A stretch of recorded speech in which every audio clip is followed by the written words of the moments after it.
Tangisan terakhir Ade Irma. Malam berdarah di rumah Sang Jenderal Nasution. Like dan subscribe dulu agar selalu menyimak sejarah Nusantara berikutnya. Terima kasih. Assalamualaikum warahmatullahi wabarakatuh. Jakarta, 30 September tahun 1965. Malam itu, angin berhembus pelan di ibu kota yang masih remang-remang. Diterangi lampu minyak dan lentera jalan. Di balik suasana tenang, di sudut sebuah rumah di Jalan Teguh Umar, nomor 40, keluarga Jenderal Abdul Haris Nasution tertidur lelap. Tak ada yang menyangka, malam itu akan menjadi malam paling kelam dan berdarah dalam hidup mereka. Di dalam kamar, Ade Irma Suryani Nasution, gadis kecil berusia 5 tahun, tengah tertidur di samping ibunya, Jowain Sunarti Nasution. Sosok kecil itu masih polos, tak pernah tahu apa itu dendam politik, kudeta, atau makar.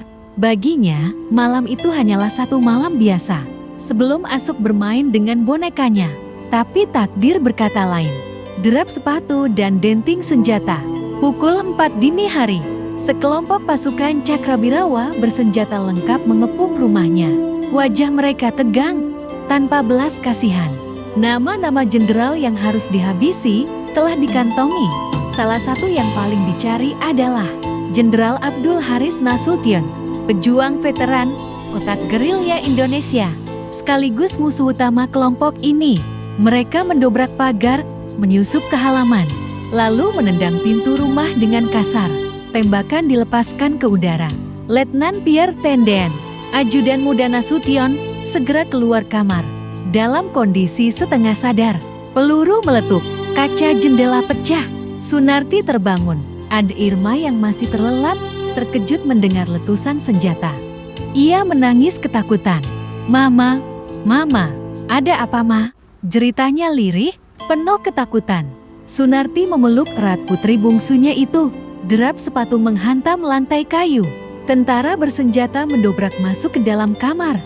Tanpa aba-aba, rentetan peluru dilepaskan ke arah ranjang. Tubuh kecil itu roboh seketika. Ade Irma Suryani tak sempat lari. 3 butir peluru bersarang di tubuh kecilnya. Darah muncrat membasahi spray putih. Sunarti menjerit histeris. Ade Irma tergeletak dengan tubuh bersimbah darah, masih dalam pelukan ibunya. Napasnya tersengal. "Mama, Ade sakit, Ma." Suaranya kecil, pelan, nyaris tak terdengar. Sunarti berteriak memanggil nama suaminya, Nasution, yang sejak awal mendengar keributan itu, bergegas melompati pagar rumah ke kediaman tetangganya. Dalam kepanikan, peluru sempat mengenai kakinya, tapi nyawanya selamat. Ia tak tahu anaknya telah tertembak. Di halaman, Letnan Pierre Tenden berhasil ditangkap. Dalam gelapnya malam dan kepanikan, Pierre disangka sebagai Nasution. Ia diseret ke mobil, dibawa ke lubang buaya, dan akhirnya menjadi salah satu korban pembantaian malam itu. Ade Irma bertahan antara hidup dan mati. Sunarti segera membawa Ade Irma yang sekarat ke RSPAD Gatot Subroto. Luka tembak di tubuh kecilnya itu parah. Dokter berusaha sekuat tenaga. Ade Irma sempat sadar beberapa kali.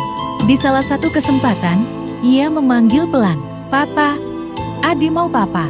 Jenderal Nasution baru tiba di rumah sakit dengan kondisi luka di kaki. Saat melihat putri bungsunya dalam kondisi sekarat, tubuhnya bergetar. Sang jenderal yang terkenal tegas, gagah, dan tak pernah gentar di medan perang itu, menangis di depan anaknya sendiri. "Papa, di sini, Papa di sini, Nak." Tangan Nasution menggenggam tangan mungil itu.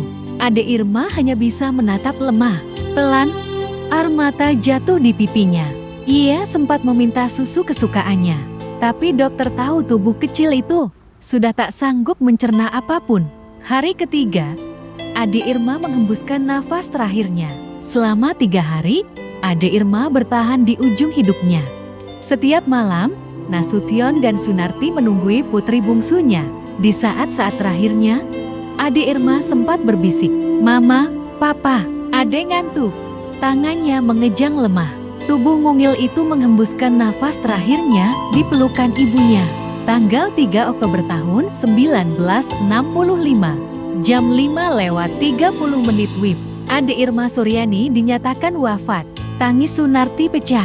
Nasution terpukul luar biasa. Ia tak hanya kehilangan anak, tapi juga kehilangan kebahagiaan keluarga yang selama ini dia perjuangkan. Pemakaman dan janji seorang ayah. Ade Irma dimakamkan di pemakaman keluarga di kawasan Kebayoran Baru, Jakarta. Di atas pusara putrinya, Nasution berdiri kaku, air matanya terus mengalir. Ia tak berkata banyak, hanya satu kalimat yang keluar. "Anakku, maafkan papa, darahmu tak akan tumpah sia-sia." Sejak saat itu, Nasution dikenal makin keras terhadap segala bentuk pengkhianatan dan makar terhadap bangsa. Ia kehilangan anak kandungnya sendiri dalam tragedi politik yang bahkan belum sepenuhnya ia pahami kala itu. Warisan luka sejarah. Tragedi itu meninggalkan luka abadi. Sunarti mengalami trauma berkepanjangan. Rumah mereka di Jalan Teguh Umar masih menyisakan lubang peluru di dinding kamar Ade Irma. Kini, rumah itu menjadi Museum Jenderal Abdul Haris Nasution. Saksi bisu sebuah malam pengkhianatan keji. Ade Irma, bocah kecil tak berdosa, menjadi korban kekejian politik yang tak pernah ia pahami. Hingga hari ini, makamnya di tempat pemakaman Kalibata masih ramai disiarahi. Bukan hanya sebagai pahlawan cilik, tapi simbol bahwa sejarah bangsa ini pernah diwarnai darah anak-anak kecil yang tak bersalah. Adik, nak, andai kau masih ada, mungkin kau sekarang sedang berlari-lari di halaman rumah sambil memanggil papa.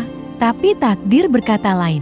Kau pergi di malam berdarah menjadi pelindung ayahmu, dan darahmu abadi menjadi saksi sejarah bangsa ini, kata Nasution. Foto keluarga Jenderal Abdul Haris Nasution telah direstorasi dan diwarnai.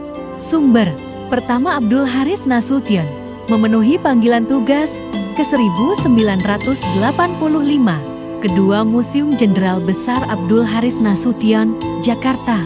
Ketiga Nugroho Noto Susanto, Lubang Buaya, ke 1966. Keempat Dokumenter Pengkhianatan G30 SPKI, ke 1984. Kelima Kompas.com dan Historia Adi Arsip G30S ke 1965. Demikianlah sejarah Nusantara kali ini. Dan nantikan sejarah Nusantara berikutnya. Terima kasih. Wassalamualaikum warahmatullahi wabarakatuh.